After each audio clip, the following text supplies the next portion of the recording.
Patrick, guess what came in the mail today? Oh, what? This. Stick it in!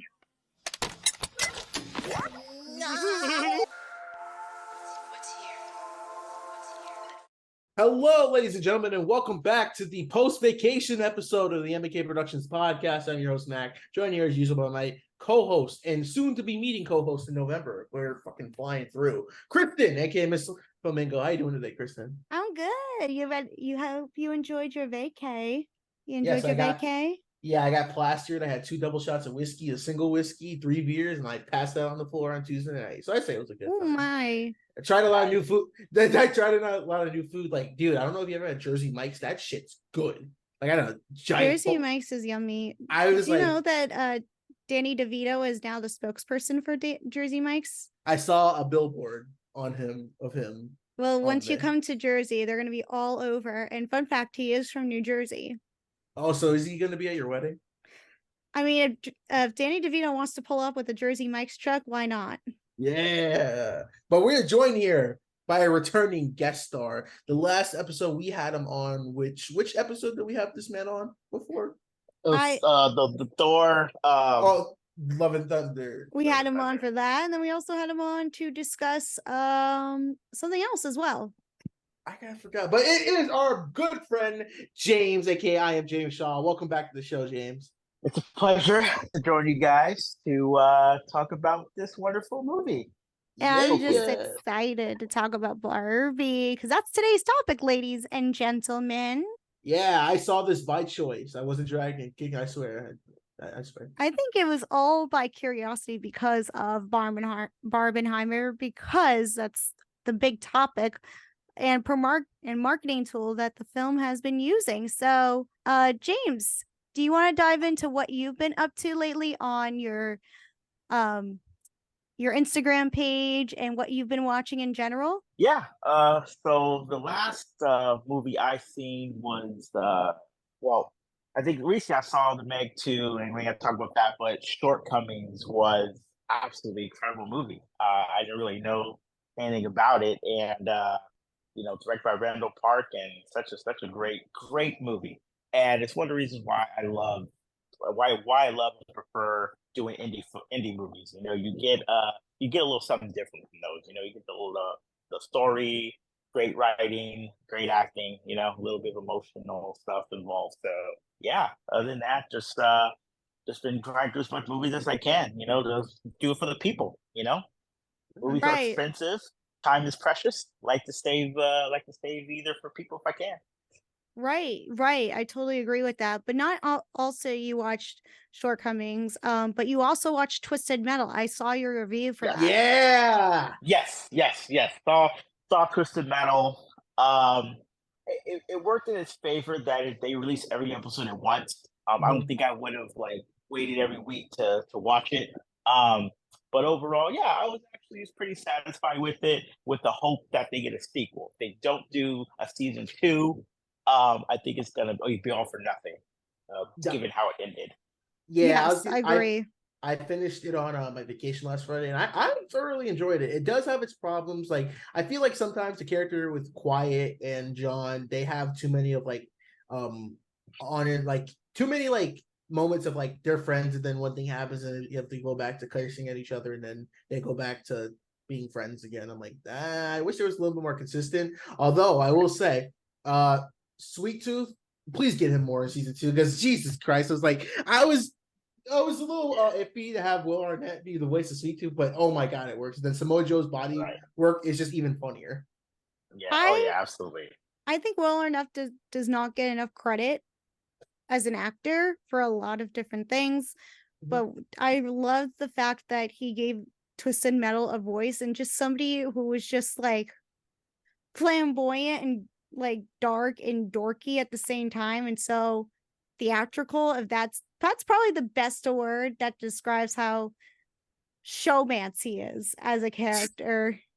I will say with Twisted Metal, whoever's listening to this, if you're a fan of the games, it has its moments where you're like, okay, that's Twisted Metal, but I really say it doesn't really feel like Twisted Metal until the last episode, because there's a fight. You watched it, Kristen? I did.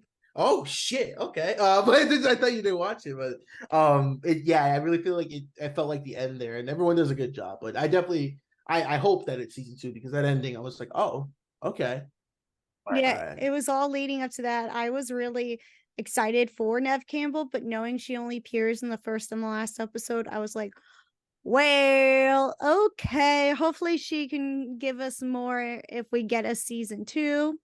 So, but James, are you a person who enjoys a show where all the episodes are released or every week? Because I know you're also a fan of Jackets. And how did you feel about the latest season? Yellow Jackets was I enjoyed it. I didn't like it. I didn't love it as much of the first season. Mm-hmm. I think what's going to happen with Yellow Jackets, and I noticed it in this season, is they're trying to spread this out to 4 or 5 seasons. So I get the popularity is I get it's very popular, but I think a lot of they dragged on a lot of the story. And they gave us what 2 less episodes, and some things were just dragging on and on. And when they tease like certain episodes, the thing we want to see is at the very end of the episode. Mm-hmm. And I'm like, come on, yeah, I feel like it could have been better. I think they're gonna run into a problem though if they try to do 3 or 4 seasons. They're gonna lose steam. Mm-hmm. I kind of noticed they started losing steam kind of towards the like in the middle, and for me, honestly, towards the end, they lost a little bit of steam. Still enjoyed it, but definitely not as much as the first season. I agree because I know we talked about the season a little bit from time to time when it aired every week because I also watched it as well. Right. And I do think season 1 is definitely stronger than 2. And I think if they go past the season 3, I think season 3 should be their last season. If they go past another season, then I'm going to feel like, what else is there to tell in this forest Right. and the area that they're in? I mean, they were only lost in the forest for like a little less than a year from what I can recall. So Right. like what else is there to tell? I mean, I hate to spoil the season 2 finale, but basically the house that all the girls and some of the other people were living in burns down. So what else is there to tell after that then? Do they all just go hide in a cave and just starve? I mean, what else is there? We lost a major character last season, so of season Right. 2. So I don't know how much we can tell anymore and how much they can get away with some of the mysterious things that happen on the show. Right, right. And I said, my patience is gonna get, I like him, but I have no loyalty. So if it started getting, bullshitting, I'm gonna call him out. Like, hey, man, this is a BS now. So I'm definitely gonna, as I love him, I appreciate the partnership that we had, but I gotta be honest. If it starts dragging, and season 3 starts falling off the cliff, and that better be it. But if they get 4 and 5, and I don't know when they're rescued. At this point, it's gonna be like season 4. Like, come on, like you said, it's been less than a year. They gotta speed it up. So Right. next season, I'm gonna be a lot more critical. Just for forewarning. So Now, are there any movies that you're excited to see for the rest of the year? Because I know we've had some recent changes over the last, I want to say month because of the strike going on. But for the rest of the year, are there any movies that you look forward to seeing? uh I know I already seen Gran Turismo. I don't know if there's really nothing I'm really excited to see because, like I said before, like this is more of a job for me, right? So I pretty much go to everything, and I don't like to go in with like crazy expectations because that's when you're gonna be either very disappointed. So I just go in like, hey, Blue Beetle's coming out, great, I'm gonna go see it. I'm not expecting much from it. I like to go in with lowered expectations. I think that's it makes the movies hopefully more enjoyable for me if I go in like that. But not really excited for really anything. I just don't. I don't know. There's not a lot of. It's like there's a lot of movies coming out, but nothing's like sticking. Like I think Barbie's gonna continue to destroy the box office. I don't see anything that's gonna dethrone it. So Yeah. what about you guys? How's Gran Turismo? Because I was thinking about seeing that. Gran Turismo, the marketing didn't work for me, but the movie was actually really really great. And if you don't really know kind of about the guy's true story, it's actually probably about 98%. accurate from what the guy's real story is. And yeah, great acting. Surprisingly pretty emotional at times. I was like, "Wow, I really felt invested into this guy's story." And it's cool that he himself plays a stunt double in his own movie. So I think it's a remarkable story that this guy did. Going from playing this video game to being a real racer. And yeah, they definitely did a job. To me, the marketing didn't work, but if marketing stole you, the movie's even better than what the marketing did. But yeah, I definitely recommend Gran Turismo. Probably the biggest surprise of the year for me so far is that movie. Well, I must say the marketing has been a challenge for them, given the fact that the actors can really promote the film, so they only have to go off of. Well, they were whatever promoting the film, footage. and they weren't promoting the film in the first place. This movie was just like, we'll just tuck this in August. They weren't. They really were doing... like, well, they did like almost like an 8-minute thing, and before I watched the Spider-Verse, they did like a special preview for that like they did like a mini interview with some of the stars of the film, and then they did like the trailer, and then Spider-Verse, came on. And then now that the writer's strike, not the writer's strike and the Screen Actors strike is going on, now the actors can do it. And this goes, not just for like Gran Turismo, it's going with all the films. So, I guess it kind of might help with the marketing that, they're just going off. Because if your word of mouth is like, James, you have a very strong word of mouth. If it's good, people are going to watch it because you have a huge following. And yeah, I'm sorry, but no, go ahead. But that's what I like that they're doing. They pushed the release date back about 2 weeks, so they're doing advanced screenings. So basically, they're using us, so they can't since the actors can't market it, they're using us, and kind of feel a little weird about that. Like just stick to your original release date. So you're getting free marketing basically from us now, right? Because you can't promote the movie. So I don't know, I was a little salty about that. I think a lot of movies are going to do that. They're going to push things back if there's general, especially because it's got to the Regal mystery movie. So if there's good buzz at that, they'll probably keep doing that where they'll push it back, but they'll have like advanced screenings so you can go see it early and help us boost our revenue. So I don't know. I just feel a little weird about that. I don't like that situation. And just one last thing, that must be huge for when Neil Blomkamp has directed his last movie, Dynamic. I feel like this is a bigger chance to redeem himself after that. Well, his last good film was Chappie, so. Right. Are you a Chappie person? I am. My brother, yes. Kristen does not like Chappie. Yeah, I'm sorry. I am not a Chappie fan. Oh, it's all good. We love some movies. We hate some movies. I hate Oppenheimer. But a lot of people love it, so it's whoa! Hey. Oh yeah, that's right. I commented on your video. I saw. Okay, never mind. Yeah, I forgot. You stirred the tea right there, but that's okay. You have a hot take, and if you didn't like it, that's okay.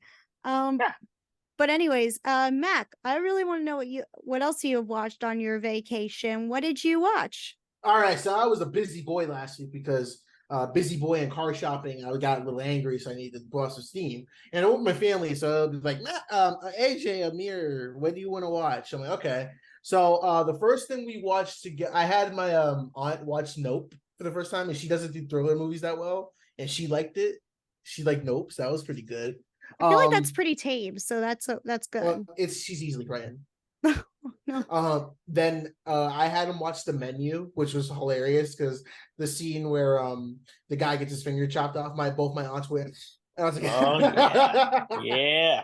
I love The Menu. I was the only one laughing when it was like Tyler's bullshit, and that always makes me laugh, and like it was just funny to me. And then then I watched Twisted Metal. And then my cousins came and we watched this rom-com movie, Happiness for Beginners, and that was the most generic romantic comedy movie I ever watched. That was it was a Hallmark movie, but with a budget and on Netflix. That's pretty accurate given the fact that they also have the holiday films with Vanessa Hudgens. I feel like those are entertaining. This was just boring. It's just like, oh my gosh, middle-aged woman gets out of a relationship, goes on something to find her groove back, meets mutual acquaintance with someone, this case being her brother's best friend since they were kids, and he's like, I've always liked you, whatever your name was, and we're gonna have this camping trip. We're gonna hate each other first, we're gonna like each other by the end. No. And And how then is Ellie Kelper in it? you know, Maybe she's Schmidt. there. She's there. Oh, she's the main character. I know she's there. She's kind of, she has a moments being unlikable. She's kind of like I'm a know-it-all, but like she's not bad. She's just not memorable. And then Luke Grimes, he's all right. He's supposed to be like a doctor. I like Luke Grimes, but And then the last thing I watched James commented on this review. I watched the Cody Rhodes documentary on Peacock. Oh, okay. And Yeah. I when I posted the review, James posted, he's like, finish the story, and that gave me a good laugh because Kristen, if you don't know who Cody Rhodes is, he's No. the son of Dusty Rhodes, he's a wrestler, and the meme on the internet now is like, since he came back to WWE because he left for a bit, he's been like, I gotta finish the story. My dad's Dusty Rhodes. I have to win the WWE Championship for him. It sounds cringy, but it's heartfelt. But like people make fun of him. He's like, I have to finish my story. It was a good documentary. It was very emotional. If you're not into wrestling, I'd say give it a watch because it is kind of a compelling narrative piece. To be honest, I gave it they gave it an A minus. Wow. I liked it. It's like that was the first documentary I reviewed in God, how many years? It's been a while because I remember one of your last documentaries you reviewed was the David Arquette documentary. Yes, it was, and that was also a wrestling one. So you know, might do more wrestling documentaries. But yeah, that's what I That's your soft spot, I think, is wrestling documentaries. And then there's Barbie, but yeah, that's what I've been watching, and yeah. Okay, now what I've been watching is that I started, because I've been on this thing since I watched Dawson's Creek. I was like, God. Yes, I watched that previously. I was like, all right, I'm into Joshua Jackson. I want to see what this man is like. So, I started the Showtime show, The Affair, and I'm halfway through season 1, and I'm really enjoying it. It's like a steamy take of like the adult version of Dawson's Creek, but more steamy. You know, it's interesting, but it's nothing like Dawson's Creek. I should say that, but it's like Joshua Jackson that I'm enjoying, and like I think he's an actor I've realized who needs to get more like film roles. I know he's done so much television, but I want to see him in more film. He's always done TV. But shout out to Joshua Jackson. Love him now. Let's see. I've watched the latest film on Netflix. This is not a Netflix original, but it became available on Netflix the same day it was released on video on demand, and that is called River Wilds, and it's a remake of a new take, I should say, on the Meryl Streep movie that was released back in 1994, and this one stars Leighton Meester, her husband Adam Brody from The OC, and Taron Killam from SNL. And I enjoyed it. I didn't think white water rafting would be this thrilling, but it's very, very thrilling. It's like I can't even talk. This one girl who is played by Leighton Meester, she just goes on this trip. You know, she just needs some time to herself, so she goes on a white water rafting trip with her brother and this other guy who is like played by Adam Brody. And there's 2 other girls who join along for the trip, and some stuff happens that I'm not going to reveal what. And they got to get one of the girls to safety because an event happens, and it's this intense thriller where, you know, it's like, are they going to bring the girl to safety? Are they not? Who else is going to get hurt? Who's going to die? Secrets are revealed. You know, it tests the brother and sister dynamic relationship. It's like a really good film that I thought, you know, if I would have seen this in theaters, I would have really enjoyed it too. But I thought it was a really safe, you know, video on demand film. And the only thing I just didn't like about it is that, like, there's a scene, like the third act has some, like, you know, CGI'd, like, phoning in, like, waterfall scenes. And the way that the climactic scene ends didn't do it for me because the CGI felt so terrible, but everything else leading up towards it was very, very good. So I enjoyed that. I'm also watched Twisted Metal as well. And then I'm about to watch the last season of High School Musical, the series. I'm excited to see that conclude. And then I also am about to start, after watching this, the new season of Only Murderers in the Building. So that's what I watched. Not too much since we last spoke. You don't say. Yeah. I'm seeing Teenage Mutant Ninja Turtles tomorrow too. Hey, can I kick it? Yes, you can. Can I kick it? Yes, you can. I like that trailer. Yeah. Well, now Ninja Turtles is good. You'll enjoy. I'll have to bring some pizza to the film. Fun fact: my mom is friends with the actress who played April in, I think, the second movie, Paige Turco. Oh, really? Yeah, I sent her a message on Instagram like, "Please come on the podcast. We're Springfield people. We can have you on. It'll be a hometown reunion." Oh, but anyways, that's what we've been watching. Let us know, y'all, what you've been watching in the comments down below. For now, let's jump in to the pinkish world of Barbie. This is Barbie Land. Hi, Barbie. Hi, Ken. I can't believe how great this place is. Let us show you. Ready for fun? Yeah. Okay, ladies, let's do this. Hold my ice cream, Ken. Wow. Here I go. Can I sit in the front? No. Barbie. All right, so today we're going over the hit phenomenon, the second highest grossing film of the year, which we'll get to in a bit. That being 2023's Barbie, directed by Greta Gerwig, and it's based on the Mattel property of the same name. We follow Barbie, and Ken, and Alan in the world of Barbie Land, and they go out to the real world and try to figure out what's going on and see if they can save Barbie Land. So this movie has been in development since 2014. Actually, this film was actually announced back in 2009. So they didn't start development until 2014. They went through a few people with Amy Schumer being yeah, that would have been terrible.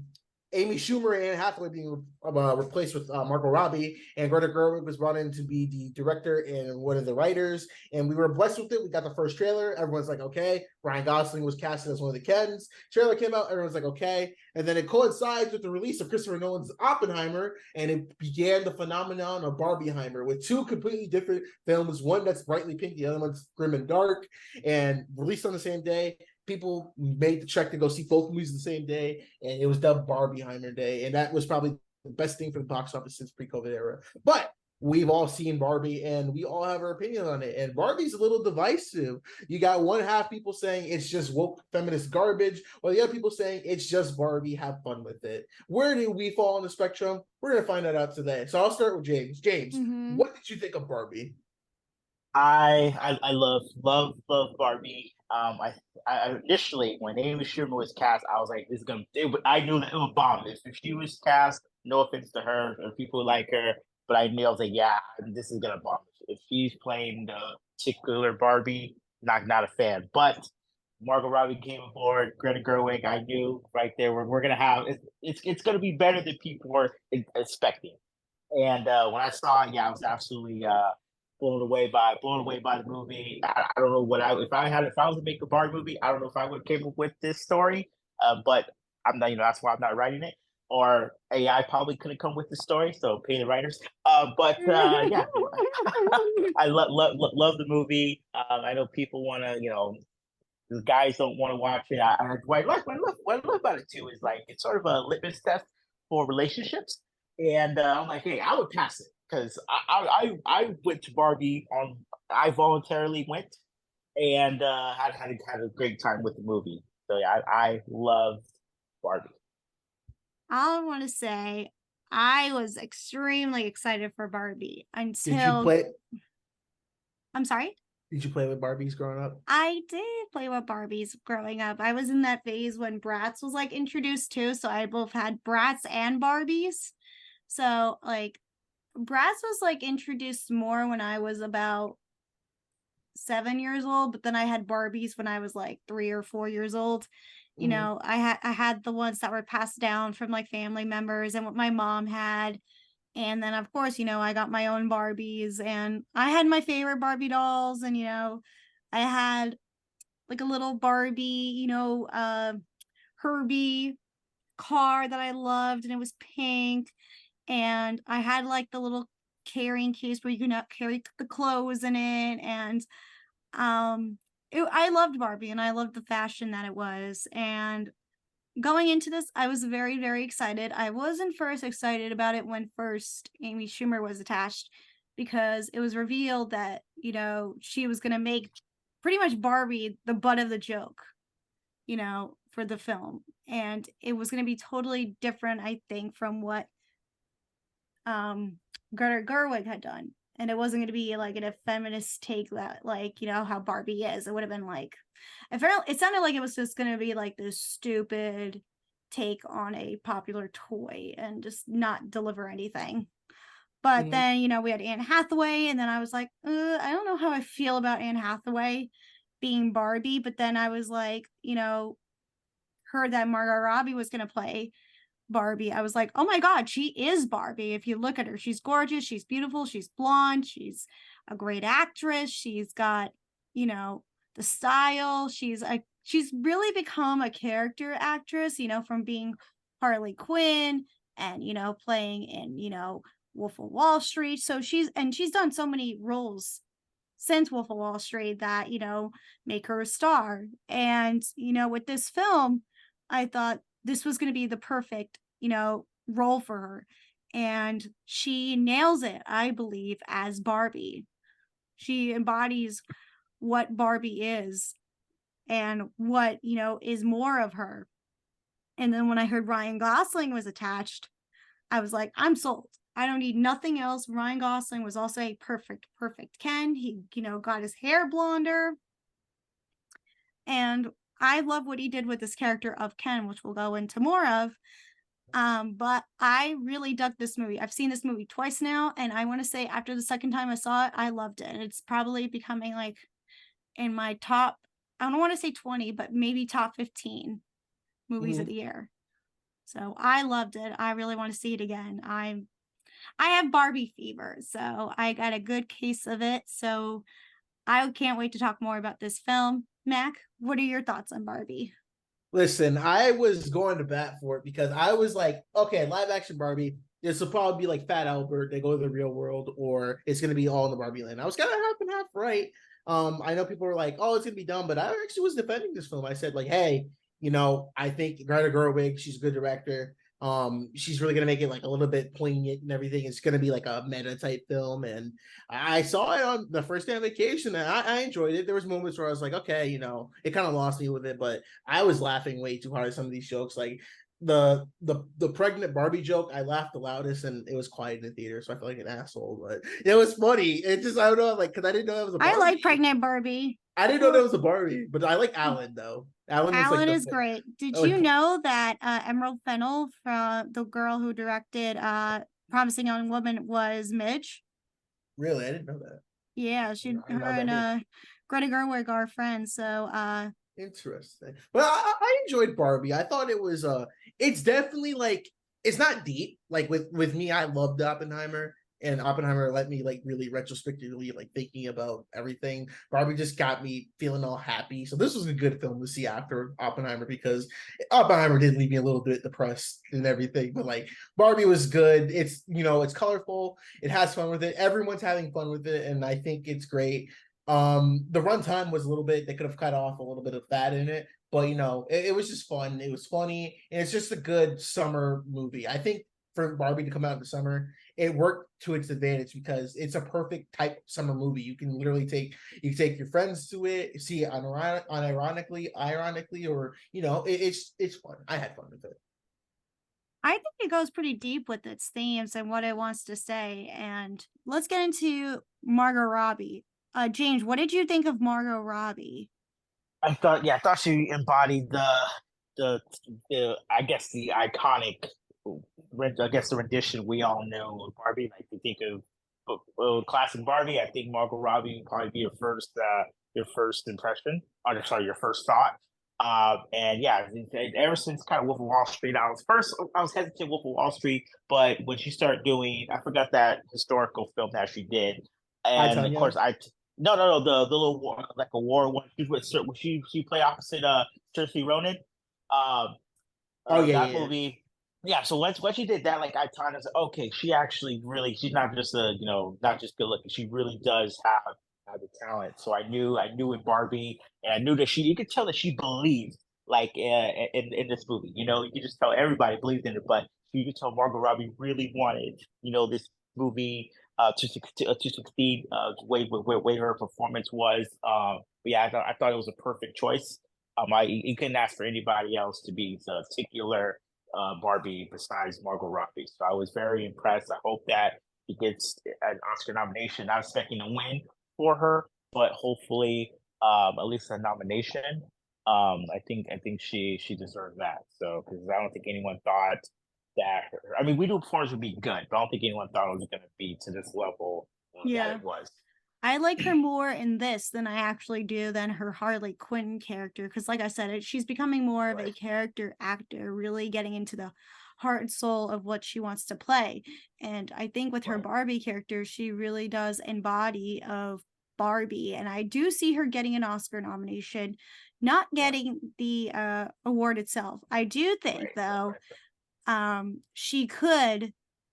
I think the film has a really strong chance of winning more Golden Globe nominations than it does Oscars.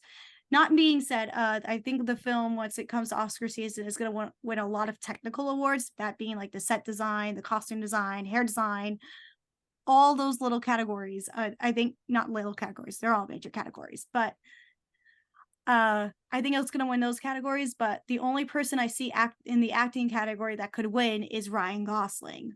But that being said, Margot Robbie is hands down like one of my favorite parts of this film.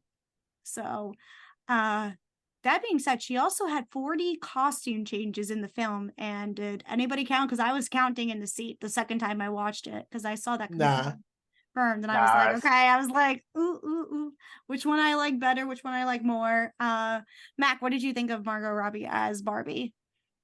She did good. I always think that she's a good actress. I do like her in Harley Quinn, although Birds of Prey is terrible. I liked her in I, Tonya. I think that was her big role. Like, oh my gosh, she actually can act. Because I think up to that point with me, I'd seen her in Wolf of Wall Street. I'm like, oh, you're just the Scorsese girls. That's cool. Then she did Focus with Will Smith, and that was a movie. I forgot that was even a movie, but I was like, oh yeah. She was with Will Smith. Then she did I, Tonya. I'm like, okay, she's a good actress, and I liked her in Bombshell. And yeah, I think when I think of anyone actress who played Barbie, she is one of that actress, and she was just having fun with this. I think with her delivery and just her energy with it, she was definitely happy. Like this is something that she probably wanted to do when she was little, because she she just embodies Barbie, and it was just really fun. And when it comes to awards, though, it will probably be nominated for some Oscars because, it made $1 billion. It's in the $1 billion club, and that's rare.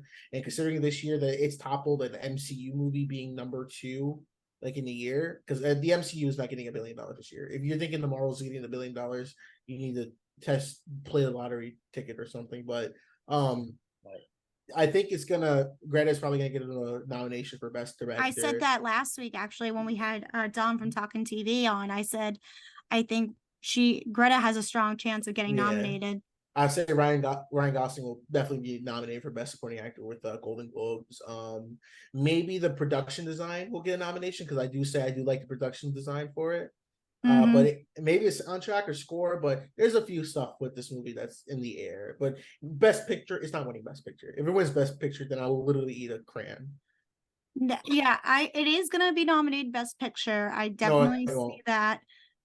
I think it's gonna be nominated for Best Picture, but it won't win. Right? Yeah, it's not gonna win. It's not gonna win. I think this year, I wouldn't be surprised to me when we see the 2024 Oscars that both Barbie and Oppenheimer is nominated. But I do think, though, production, like I said earlier, production design has a strong chance of winning. And knowing the fact that there was a pink shortage. Did you hear about that? That was funny. That was so funny. And I'm someone who loves pink and stuff. So like, I was like, wow, the Barbie movie caused a pink shortage. I'm like, this is going to be awesome. I'm like, can't believe how much pink is in that movie. And I like loved that. But when my fiance saw it, he's like, how much pink could there possibly be in the world? And I was like, yeah, I don't know. There's just so much pink everywhere. And I really liked that. But I really want to shout out Ryan Gosling, because Of course you do. well, he is, and I must say, my absolute favorite part of this entire film. I think he steals the show. And I said this in my TikTok when one of the teaser trailers came out, and I said, oh, he's going to steal the show, or he's going to steal the film with all his lines. And he does. If anything, you know how I mentioned that Amy Schumer was going to make Barbie the butt of the jokes. And I feel like they do that kind of with Ken.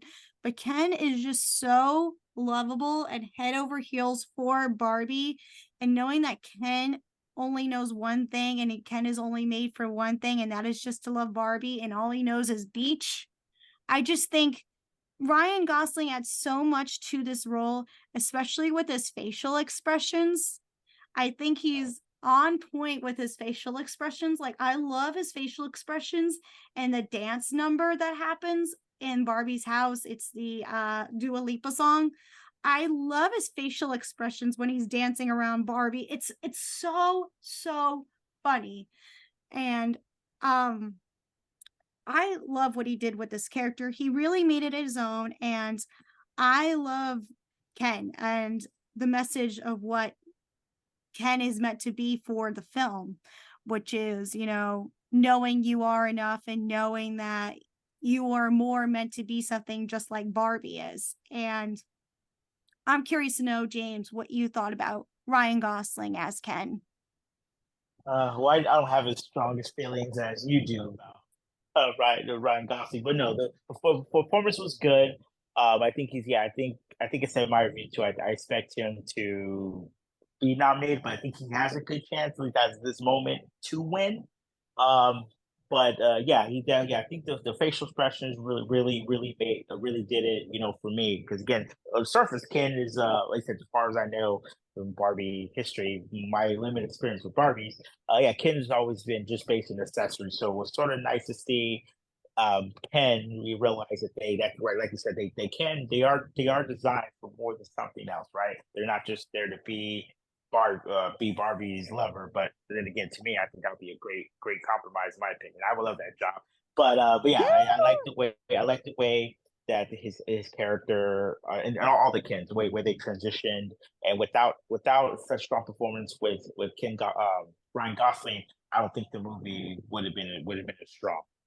He definitely needed a good particular Ken, just like he needed a good particular Barbie. Of those two together, it was magic. I don't know if you took one out, will the movie work? You know, I don't know. It worked the way it did. So terrific casting. Whoever casted everybody, fantastic job. You know, I think it's the small things. Small things matter, and put it all together, you get success. You know. Yeah, and I just want to say, Mac, before I ask your questions, your thoughts about Ryan Gosling as Ken. But if you enjoy Ryan Gosling in comedic elements, then you need to watch him in films like Crazy Stupid Love and The Nice Guys. Like The Nice Guys, his performance does not get enough credit, I believe. And I believe Ryan Gosling is also a great actor who takes on like unique roles and is also a good character actor, you know. But yeah, Mac, what are your thoughts on Ken and Ryan Gosling?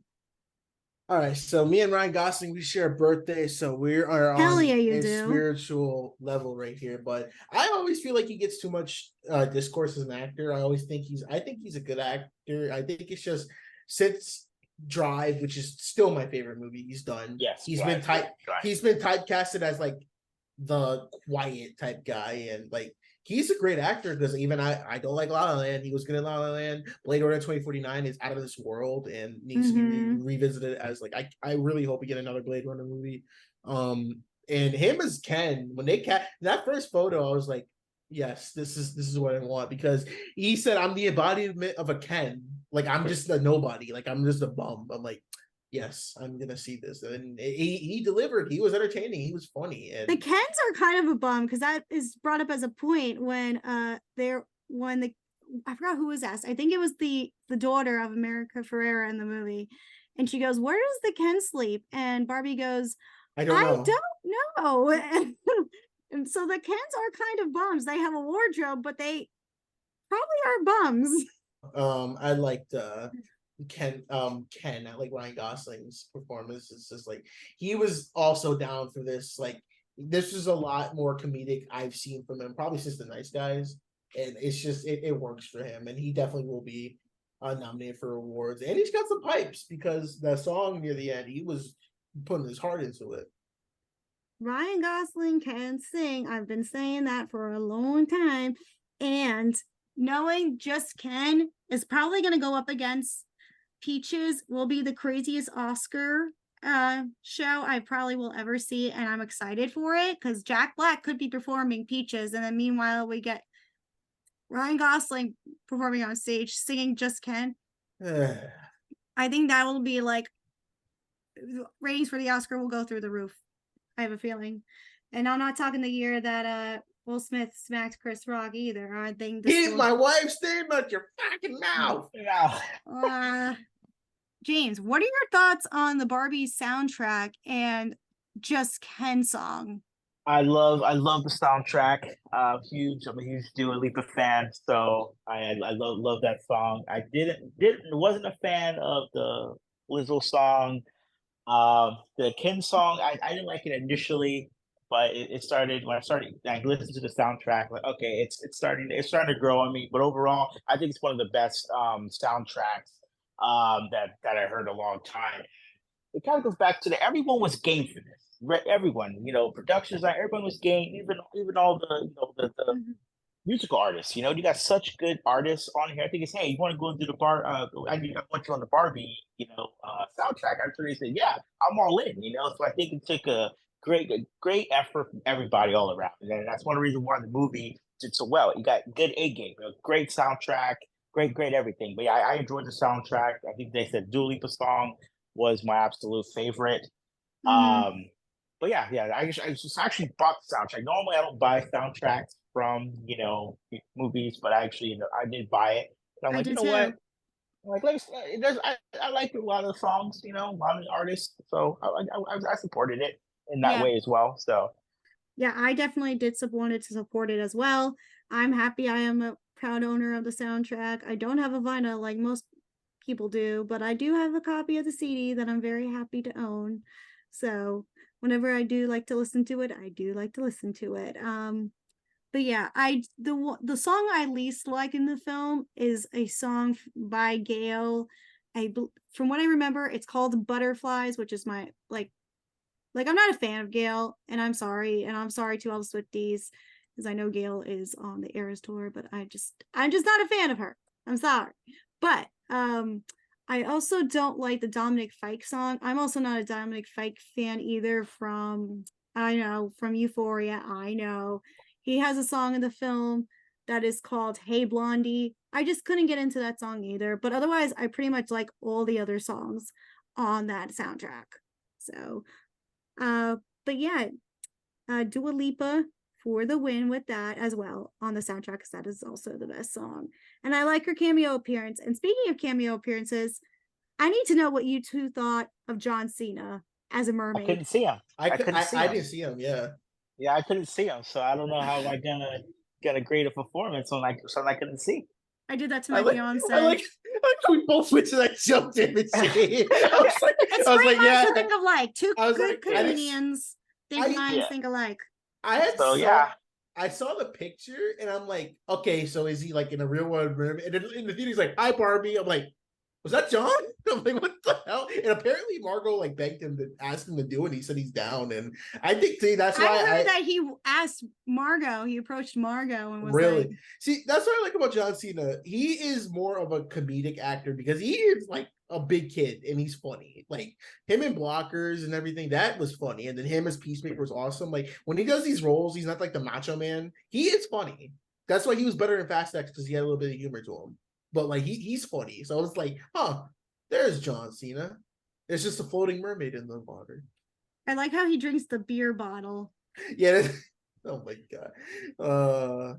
I love the long hair he also rocks in the film. Like he, as a mermaid, I mean, I would have watched him as a Little Mermaid if Disney had that going on with the Little Mermaid. Imagine if he were King Triton with that beautiful blonde hair that he rocks in the film. Hi, Barbie. Yeah. But yeah, I want to get into also the big part about this film is that it's basically a feminist, very feminist film. And that has caused a lot of controversy because some people call the film shallow, man-hating, and I don't. Oh God.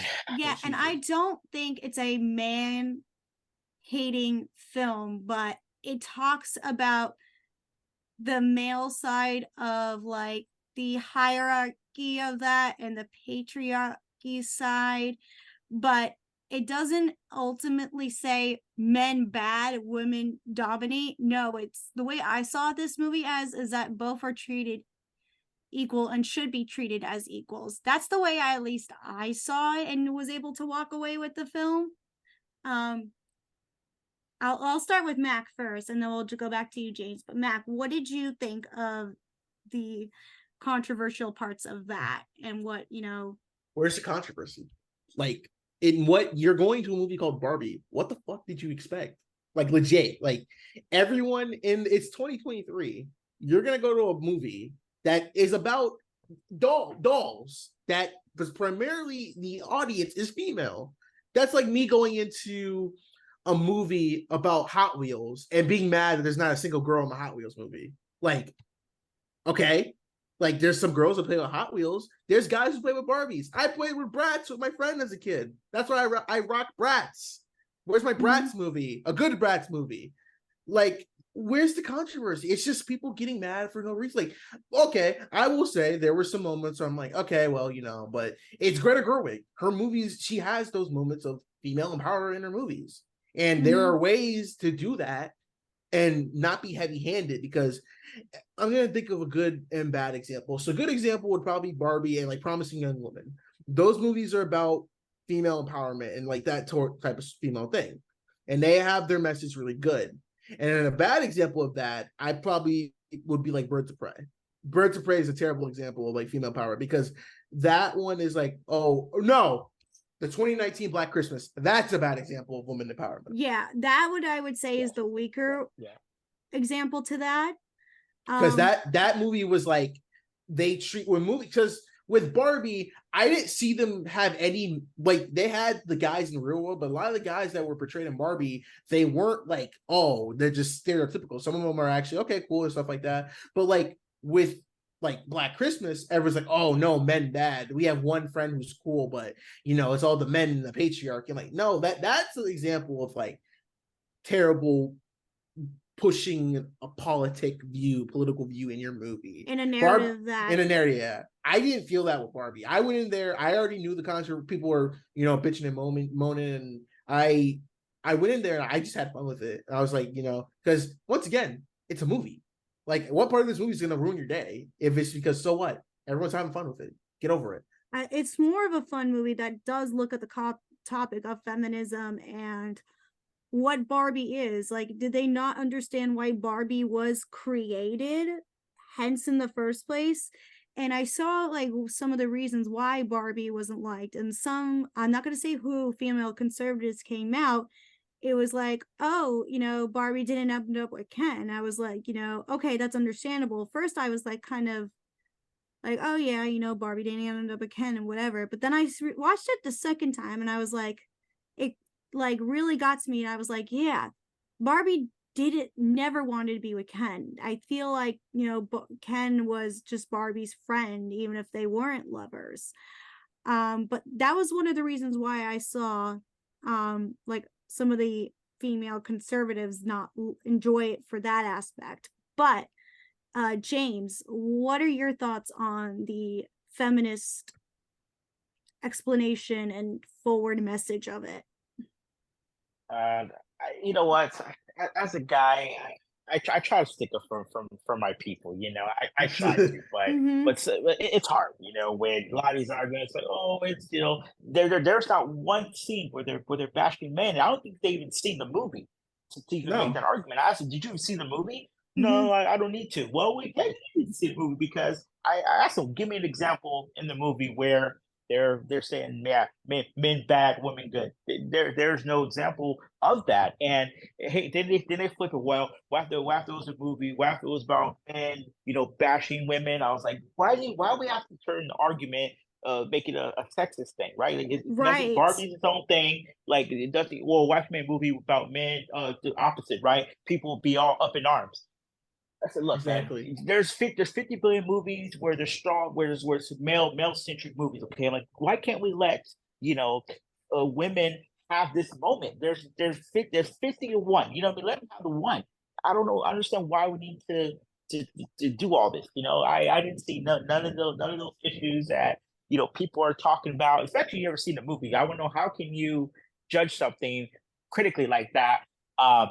When you haven't seen the movie, and like you're saying, Chris, and I saw it as like everyone is equal. So Barbie Land is sort of this matriarch society, and then our world it's patriarchy, and that's how it is. And so that's what it should be, that everyone, at the end of the day, I walked away the same thing you did, in that we all are equal.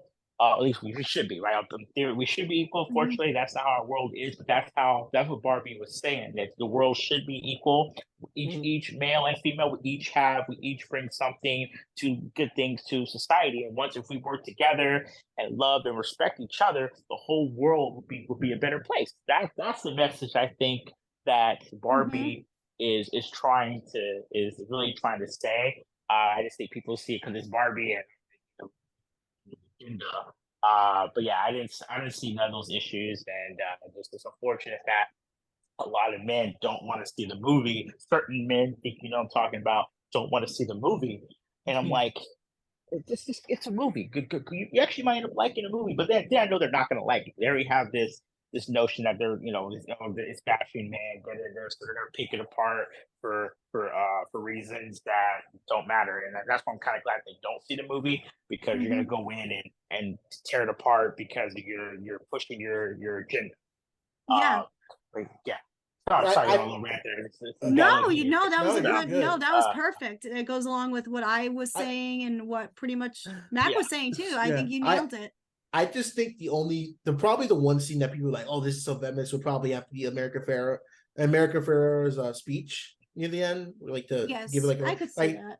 Like, and I will say, I'll give that, yeah, some of that I was like, oh well, it's I did like a head back. I was like, well, all right, this is probably the moment, and I was like, it happened. I was like, and hey, women were clapping in the theater. I was like, oh, you got your message across. That's good, but that's probably the only time I'd say something like that and be like, okay, you're putting that in the movie, but that in the context of the scene, that's fine. But I was just like, it's whatever. It's not going to affect me or my day. I'm still enjoying this movie.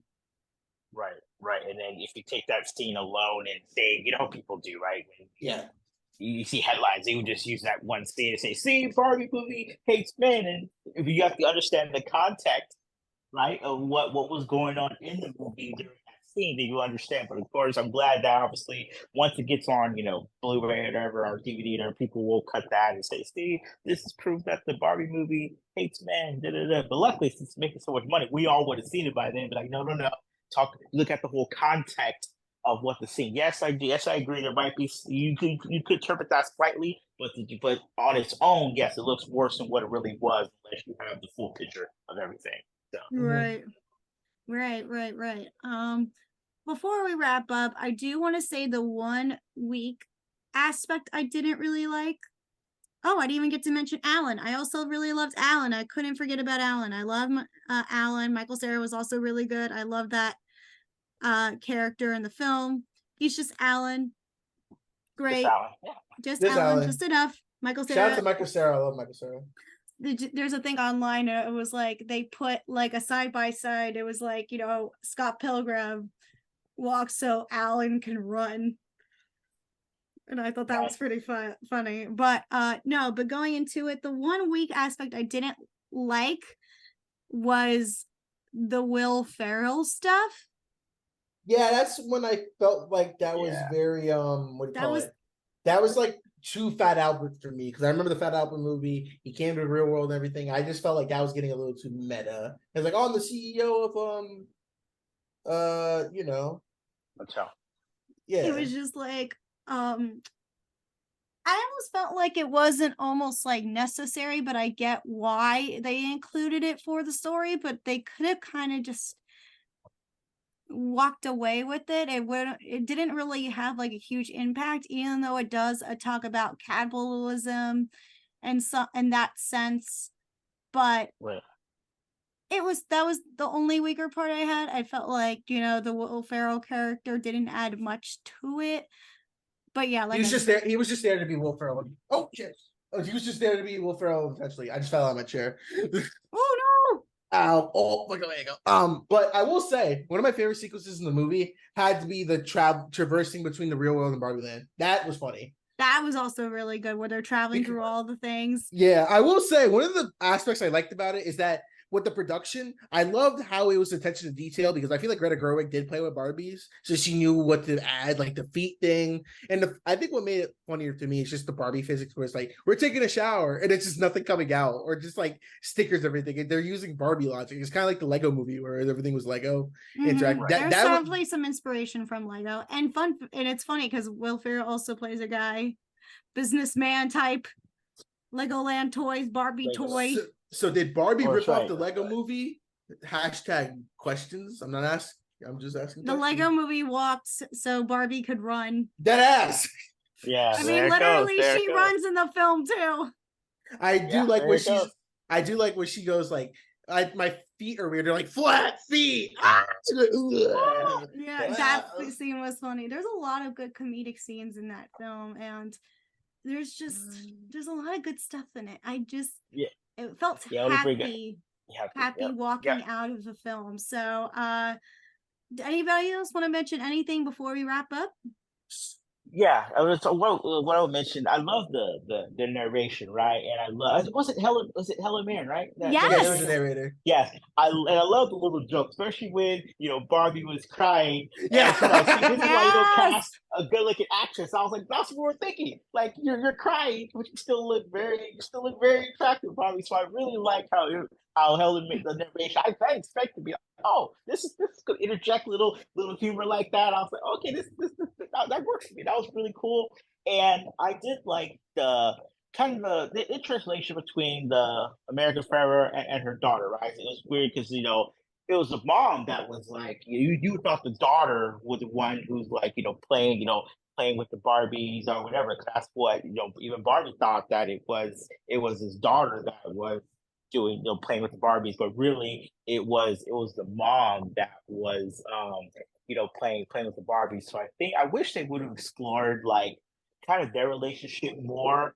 Get rid of some of the Will Ferrell stuff. I'm fine with the runtime if they would have cleaned up, if they would kind of switch, right? Put more focus on kind of relationship between American Ferrer and her daughter, and take away some of the Will Ferrell stuff. I think the message would have hit home more.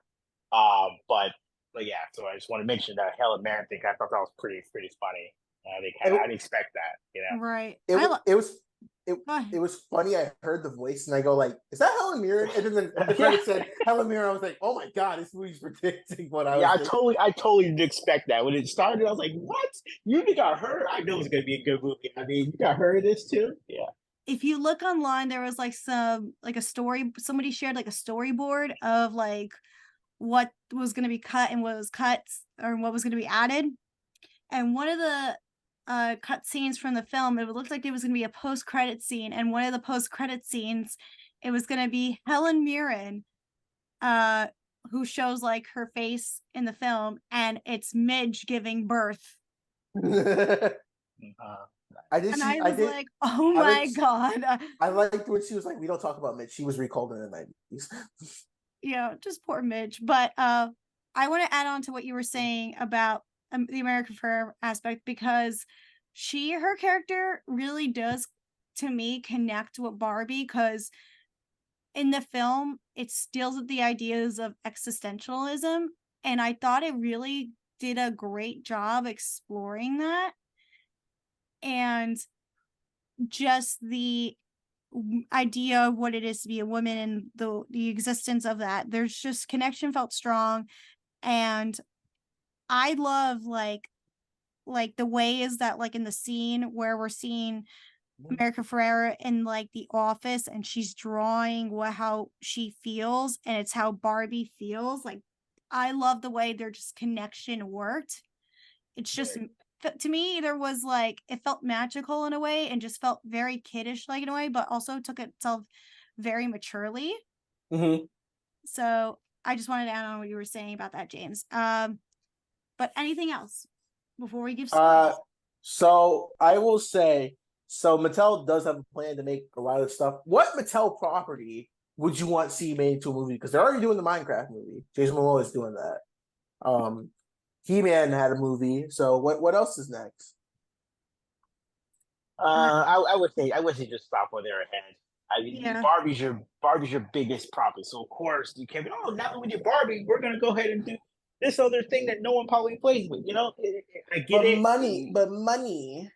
They're not gonna make money. They're not gonna. There's no other property that is as beloved. I don't think like this, where you're gonna have everyone that's on their A game, right? Everyone's on their A game. People probably spin in the movie for favors because they believe in it so much. So passionate about it. I don't know any other toy or product that Mattel makes that's like, you know what, I got to do that. Thomas the Tank Engine. Okay. But we had a the Tank Engine movie. Does anyone remember that horrifying movie that Alec Baldwin was in? Oh God. No, what was that? Oh, that was a movie. What movie was it? We'll say. I know they got 45 supposedly, and they want pre-production. Whatever. That's not gonna happen. Probably 2 of those. Once they start doing another movie and okay, maybe we should reconsider. It's like the Universal Monster Universe. Remember that? That's supposed to happen. Oh yeah, the Dark Universe. Dark Universe. The one movie bombed and they didn't do it anymore. So you shouldn't. Don't get too ahead of yourselves. Try another one. If you get great reception, okay, but don't say, oh yeah, we're gonna make so many of these. And when that happen, people are gonna call you. Hey, I'll be the first one. Hey, I thought you're supposed to do 45 supposedly movies because Barbie did well. What happened to those movies? And to go back to what you're saying, Mac, that Alec Baldwin movie was Thomas and the Magic Railroad. The hell was that? A 2000 movie. Interesting. Did he shoot Thomas? No. No. But fun fact, this isn't the first Mattel movie I saw in theaters. Do you want to know which one I saw? Which one? Max Steel, back in 2016. Does anyone remember Max Steel? I remember that movie coming out, but I didn't see it. No one did. I'm the only one of eight people that I'm pretty sure if I made a Max Steel video, I'd probably be in the top 3 most viewed, because 1 is Chris Stuckman, 2 is Dunsville. I'll be 3rd because no one gives a shit about the movie, and they teased the sequel. And like, I'm looking at like the Mattel films, and they got the Barney movie that's going to be produced by Daniel Kaluuya. They got Hot Wheels, American Girl, Big Jim, Chaffee, Kathy, and Betsy Wetsy, Christmas Balloon, Magic 8 Ball, Major Mason, Matchbox, Polly Pocket, Rock'em Sock'em Robots with Vin Diesel. I do remember they announced that. Oh, wait. So the Polly Pocket movie is going to be made by Lena Dunham, who I cannot stand. And it's going to star Lily Collins, I believe, as Polly, but I don't want a Polly Pocket movie. I feel like they need to wait. They already got their sights on the Barney, and I think that's going to be another good, interesting film because it's supposed to take a dark take on the character of Barney. And to me, like, Magic 8 Ball movies just sounds like a horror movie. It's like Wish Upon with Joey King. Yeah, that's all I could think of. I was like when I think about it, but you're not excited for Rock'em Sock'em Robots? No. And I think they need to relax with all the Mattel movie projects. We don't need like 40 of them that they announced. We got Thomas and Friends, the movie, Uno, Viewmaster, and Wishbone. These are all to be announced. That's too much. I'll tell you what, if they do like a horror like Viewmaster or Uno, that could work. That I think that could work. Viewmaster especially, I can see a horror if you do it real good. If you get like, you have to get A24 somebody to do that. But I think it could possibly work if they do horror. I would think you could do horror, you make it, but Viewmaster, I think for sure. You make it a horror movie, get like A24 somebody, you could be like, Talk to Me and get a sequel or something like that. So I think that movie, that could work, but it's not going to be $1 billion. I'm not sure what their goal is with trying to do all these. Obviously you want to be profitable, but you got to be realistic, But dude, Rock'em Sock'em Robots, that could be awesome. It could be like Real Steel Part 2, but red and blue. Who would you go for? I'd go for blue. Well, yeah, see, you already got Red Steel, so it's going to be, you already have a basis, so it's going to be pretty much the same story, I guess. Yeah, I don't know what you would do with that, but it's going to be Vin Diesel, produced by Vin Diesel. Oh, God. So the Rock'em Sock'em is like, you know what? We're brothers, so we're family. We need to turn against the people controlling us. Yo, book that. Vin, I know you listen to this, I know it. You need to write that down, and I will write the next 2 or 1 Fast and Furious movies if you let me be in the Rock'em Sock'em movie. Let me be like, let me control red, because red's the best color. They're gonna be brothers and be like, we need to fight against our oppressors because we're family. Then red or blue's gonna die. It's like, no, then they're gonna live a normal life. Mm-hmm. I just predicted the plot, but yeah, I'm excited for the Barney movie. That's gonna be interesting. I hope it's like the Banana Splits movie. All right. Should we grade the Barbie movie? I guess. Yeah, let's do it. All right. James, what do you get the Barbie movie? I'll say an A. It is my top 4. It's my 4th best movie of the year so far. So I'll say an A. Okay, Mac, what do you rate it? B plus. B plus. I gave it an A. So like an A minus. I think I gave it a 9 out of 10 on my review. So yeah, excellent. I'm happy the Barbie movie made everybody happy. Guys, let us know what you thought of the Barbie movie in the comments down below. For now, let's jump into the box office. Okay. All right. So the box office reports for this past weekend of August 4th through 6th. So coming in at number 10 is Elemental with $1.3 million. Number 9 is Indiana Jones, $1.9 million. Talk to Me, the new horror movie. Distributed by A24. It's $6.2 million. Mission Impossible Dead Reckoning comes in number 7 with $6.6 million. Sound of Freedom comes in at number 6 with $7.5 million. Haunted Mansions number 5 with $9.2 million. Teenage Mutant Ninja Turtles Mutant Mayhem comes in at number 4 with $28 million. Oppenheimer finishes strong with 3 at the 3 spot with $29.1 million. The Meg 2 comes in at $30 million, and shocker, Barbie is still number 1 with $53 million. Now, James, you saw Talk to Me, did you? I did see Talk to Me. I did. So what is the premise of that movie? I saw the trailer and I'm like, is this the Bye Bye Man or like what? It's better that I don't tell you what it's about, because that's part of why the movie's so good, right? Like you see the trailer and the trailer doesn't really tell you what it's really about. I would say this, it's really, for me, okay, the reason why I like it so much is the horror is rooted in something real, right? For me, it's an emotion, right? It's grief, and it's like the Babadook. You've seen the Babadook. By the way, Australians are killing it in horror, in my opinion. But yeah, it's about, because the movie itself isn't scary, but when you put your mind, like if you were in the same situation as like these characters, cause I'm like, you're black people. We don't do things like this. We ain't gonna talk to some damn hand. But when you see why she's doing it, why, I'm like, okay, I can understand that, especially me. I can really relate to what she's going through, and so. But I'm like, yeah. So the movie's good. It's definitely not for everybody. Like if you don't like body horror. You're not gonna like it. Again, it's an A24 horror movie. You either love it or you hate it. There's never any in the middle. It's either one or the other.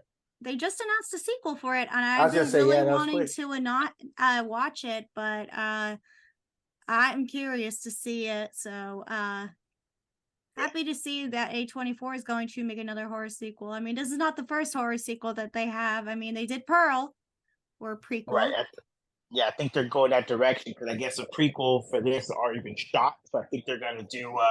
And at first I was like, I don't know how I feel about a sequel, but I'm not spoiling it. I'm not without spoilers, but there's different ways they can go. They could do a prequel, which I would like, or they could do a sequel. I hope they go the prequel route because they don't really ever kind of talk about the origin of this hand, right? They don't talk about that. So that would be an interesting avenue to go to.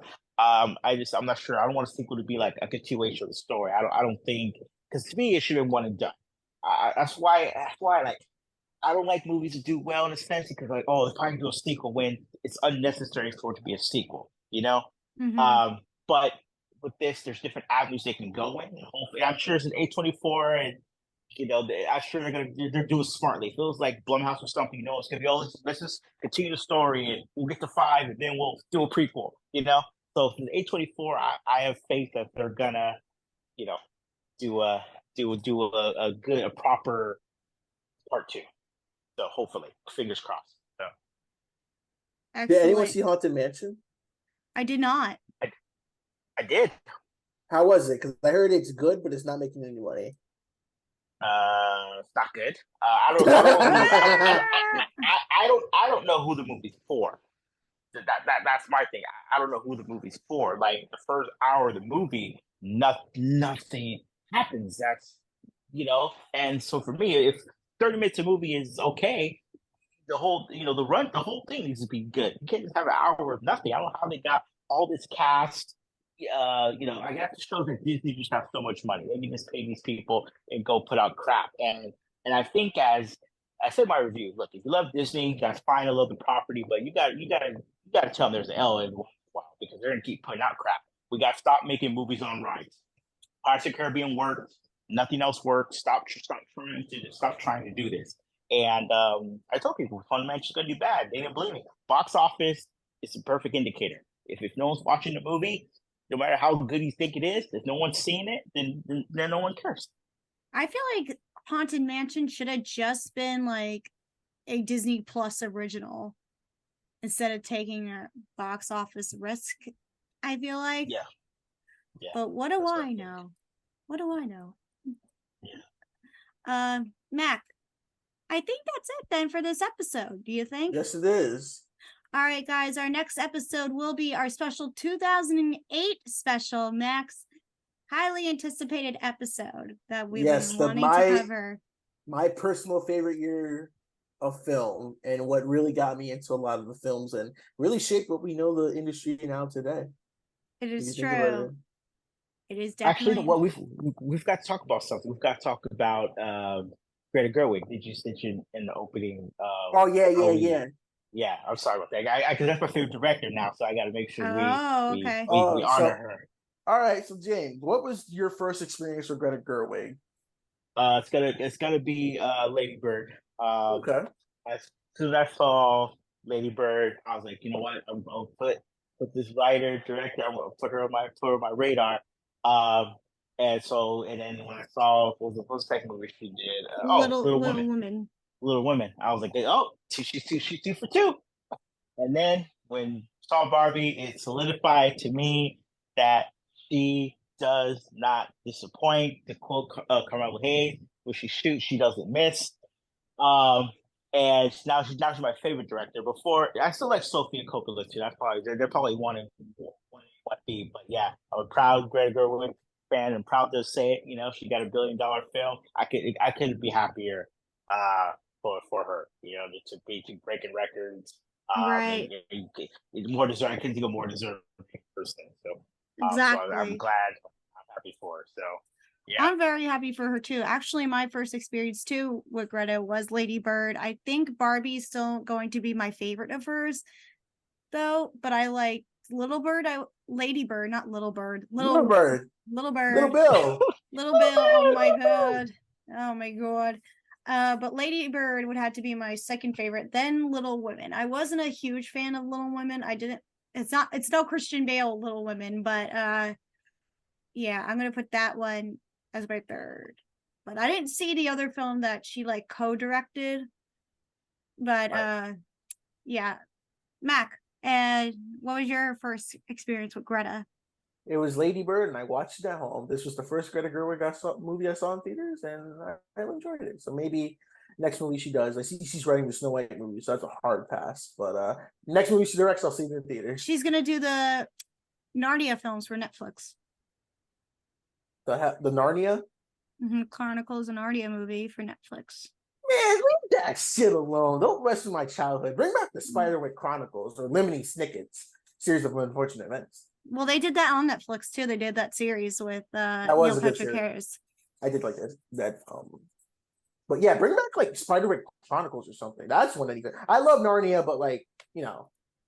Anyways, guys, James, thank you so much for joining us. This was a really fun episode. Where can all the good people find you? You can find me.